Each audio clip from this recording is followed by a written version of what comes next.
السلام علیکم. آج ہمارے لیکچر کے موضوع ہے جو گزشتہ لیکچر کے تسلسل بھی ہے. ابھی ہم چارٹر ایکٹ کو ڈسکس کر رہے تھے اور دیکھ رہے تھے کہ انگریزوں کے نظام تعلیم جو وہ نافذ کرنا چاہتے تھے ہندوستان میں، اس کے پیش نظر کیا اہم نکات تھے. تو کچھ تبدیلیاں وہ لے کر آئے تاکہ اس شک کے ذریعے وہ پارلیمنٹ نے جو منظور کی اس کے ذریعے سے وہ ہندوستان میں باقاعدہ مغربی علوم و فنون کو فروغ دے سکیں اور اس کے تحت مغربی کلچر کو فروغ دے سکیں. اور اس تعلیمی پالیسی کو جو کہ میکالے کی سفارشات کی روشنی میں تیار ہوئی، اس کو بینٹنگ ریزولوشن کا نام دیا گیا، جسے 7 مارچ 1935 میں منظور کیا گیا. اور اس ریزولوشن کے اہم خد و خال ہم دیکھتے ہیں کہ کیا ہے. نمبر 1، سرکاری تعلیم کا مقصد ہندوستان میں مغربی علوم اور سائنس کا فروغ ہے. نمبر 2، آئندہ سے ملک کی سرکاری زبان فارسی کی بجائے انگریزی ہوگی.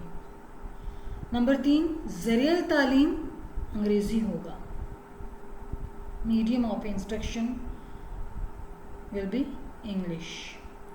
نمبر 4، مشرقی علوم کی اشاعت پر آئندہ سے کوئی رقم خرچ نہیں کی جائے گی. اب پالیسی کھل کر واضح ہو چکی تھی کہ آخر ہندوستان میں انگریزوں کی آمد اور ان کے اقتدار کا مقصد کیا ہے.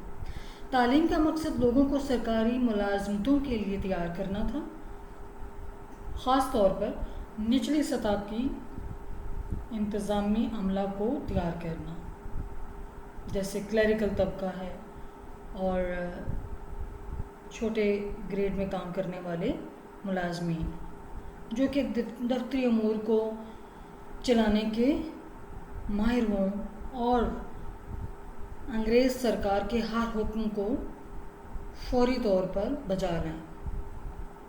میکالے کی یادداشت آئندہ برطانوی تعلیمی پالیسی کا ایک رہنما اصول بن گئی تھی، جس کے نتیجے میں ہندوستان میں تعلیم کا نظام اپنی قومی شناخت اور اساس سے ہمیشہ کے لیے محروم ہو گیا.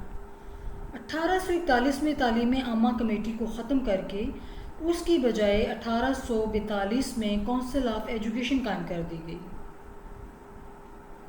1844 میں 1844 میں لارڈ ہرڈنگ نے واضح طور سے اعلان کر دیا کہ سرکاری ملازمت کے لیے ان افراد کو ترجیح دی جائے گی جو سرکاری اسکولوں کے تعلیم یافتہ ہوں گے. تو اس طرح سے سرکاری ملازمت کا حصول تعلیم کا اولین اور آخری مقصد بن کر رہ گیا. اس دور میں انگریزوں کی تعلیمی حکمت عملی کا ایک پہلو ہندوؤں اور مسلمانوں کے درمیان فرق اور امتیاز پیدا کرنا تھا. ہر ممکن کوشش کی گئی کہ مسلمانوں کے مقابلے میں ہندوؤں کو ہر میدان میں آگے بڑھایا جائے. مسلمانوں کے تعلیمی نظام کو ختم کرنے کے لیے ملازمتوں کے لیے اخبارات میں دیے جانے والے اعلانات میں بھی یہ لکھ دیا جاتا تھا کہ یہ ملازمت صرف ہندوؤں کے لیے ہے. تعلیمی نقطہ نظر سے یہ دور سر چارلس ووڈ کے 1854 کے ڈسپیچ مراسلہ پر اپنے اختتام کو پہنچا. اس ڈسپیچ نے جدید تعلیم کے مقاصد کو قانونی شکل دی. اسے منظم کرنے کا طریقہ وضع کیا گیا. انگریزی کو مستقل ذریعہ تعلیم کی حیثیت دے دی گئی اور ہندوستان میں قدیم جو قائم ادارے تھے ان کے تعلیمی سسٹم کو ختم کر کے نئی طرز کی یونیورسٹیز کا قیام کرنے کی منظوری دے دی گئی. سیاسی اعتبار سے یہ دور مسلمانوں کے لیے مشکلات اور مصائب کا دور تھا. مسلمان اپنی بقا کے لیے جنگ لڑ رہے تھے. تعلیمی میدان میں یہ زمانہ مسلمانوں کے لیے بہت زیادہ مایوس کن تھا. ان کا تعلیمی نظام ختم کر دیا گیا تھا. ان کے تمام مدارس غیر تسلیم شدہ قرار دے دیے گئے تھے. عام اور مفت عوامی تعلیم کا دور اب ختم ہو چکا تھا. تعلیم کو ایک قابل فروخت جنس بنا دیا گیا تھا. جہاں صرف صاحب ثروت لوگ اپنی دولت استعمال کر کر تعلیم حاصل کر سکتے تھے۔ 1813 سے لے کر 1854 تک کے دور کے اہم تعلیمی واقعات کچھ یوں ہیں۔ نمبر 1، 1815 میں سرکاری سطح پر ممبئی ایجوکیشن سوسائٹی قائم کی گئی۔ 1816 میں کلکتہ ودیالیہ کے نام سے ایک تعلیمی ادارہ قائم کیا گیا، جس کو 1819 میں کالج بنا دیا گیا۔ یہ ہندوستان کا پہلا گورنمنٹ کالج تھا جہاں کا ذریعہ تدریس انگریزی مقرر کی گئی۔ 1823 میں تعلیمی عامہ کمیٹی کا قیام عمل میں آیا اور ہندوستانی زبان کے فروغ کے لیے آگرہ میں ایک تعلیمی ادارہ کھولا گیا جس میں ہندی زبان کو سکھانا مقصد تھا۔ 1828 میں گورنر جنرل ولیم بینٹنگ نے مسلم مدارس کے اوقاف ضبط کرنے کا حکم دے دیا، یعنی جن سورسز اور ذرائع سے مسلمانوں کی مدارس چل رہے تھے وہ سارا سسٹم یکلخت ختم کر دیا گیا تھا، اور اب جب ان کا سسٹم ختم ہو گیا تو ہر ادارے کو اب انگریز سرکار کی منظوری لینا پڑتی تھی کوئی بھی کام کرنے کے لیے، اگر کوئی ادارہ مسلمانوں کا باقی بھی تھا۔ 1836 میں نئی طرز پر ہیگلے کالج کلکتہ اور میڈیکل کالج کلکتہ کا قیام عمل میں لایا گیا۔ 1844 میں ہندو کالج کلکتہ میں انجینئرنگ کی کلاسیں شروع کی گئیں۔ 1847 میں انجینئرنگ کالج روڑکی میں بنایا گیا۔ اب ہم دیکھتے ہیں کہ وڈز ڈسپیچ اس میں کیا بنیادی بات تھے۔ اس دور کا نقطہ آغاز وڈز ڈسپیچ وڈ کا مراسلہ ہے۔ 1853 سے قبل برطانوی پارلیمنٹ کی ایک کمیٹی نے ہندوستان میں سرکاری تعلیمی پالیسی کا تفصیلی جائزہ لیا، جسے چارلس وڈ نے اپنے مشہور مراسلے کی شکل میں 1854 کو کمپنی کو ارسال کر دیا۔ اس نے اپنی کچھ سفارشات کی صورت میں یہ مراسلہ کمپنی کو بھیجا۔ وڈز ڈسپیچ میں سنسکرت اور عربی کی تعلیم کی واضح طور پر مخالفت نظر آتی ہے۔ اس کی اصل روح وہی میکالے کا نظریہ ہے جس میں مغربی علم و ادب کی بالادستی کا تصور موجود ہے۔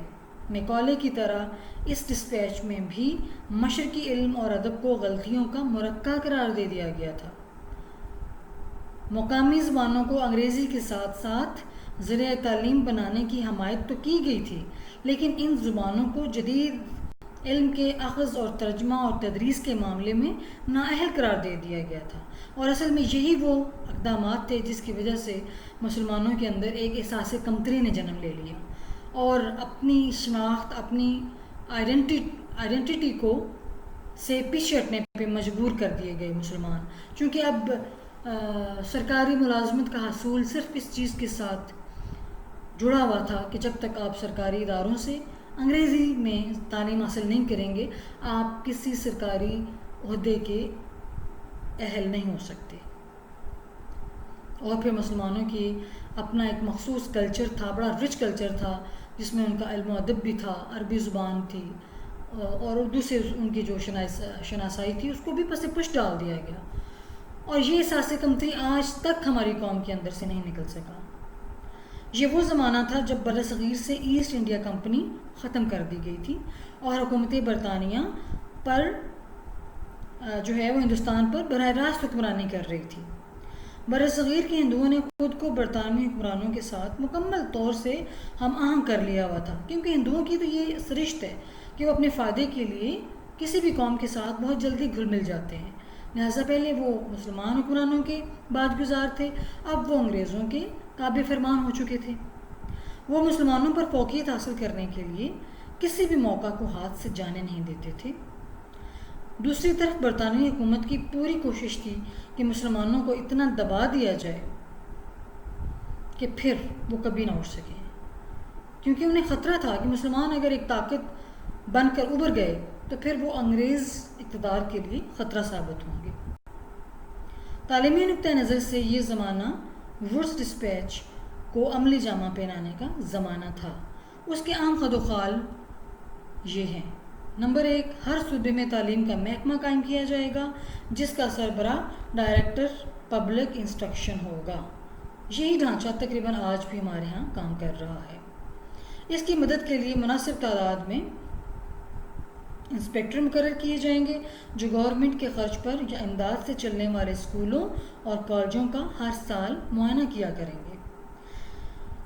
محکمہ تعلیم صوبے کی تعلیمی ترقی کے لیے ضروری اقدامات کے سلسلے میں سالانہ رپورٹیں تیار کرے گا اور تعلیمی اعداد و شمار شائع کرے گا۔